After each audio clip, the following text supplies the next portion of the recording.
1 Samuel 16 vers 7.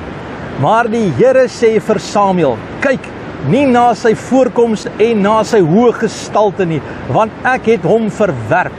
Want dit gaan nie soos 'n mens sien nie, want die mens sien wat voor oë is, maar God, die Here sien die hart raak.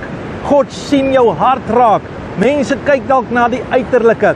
Jy sien dalk die reëse, jy sien die uitdagings, jy sien dalk geleenthede en jy dink hier is jou antwoord. Maar die Here kom vandag en hy sê, ek is die Here jou God, wat in die hart sien. Ek sien jy glo. Ek sien jy vertrou. Ek sien jy staan op die saak van die Here. Jy doen die regte ding vandag. Glo die Here, vertrou die Here, soek sy aangesig terwyl hy te vind is, want hy is jou God en hy is jou verlosser. Sê amen daarop. Aktiveer 'n bietjie jou geloof en sê vandag, ek gaan nie kyk oor wat ek sien nie. Ek weet die Here ken my hart en ek ken die hart van God en ek weet dat die Here beantwoord my gebede in die naam van Jesus. Amen en God bless.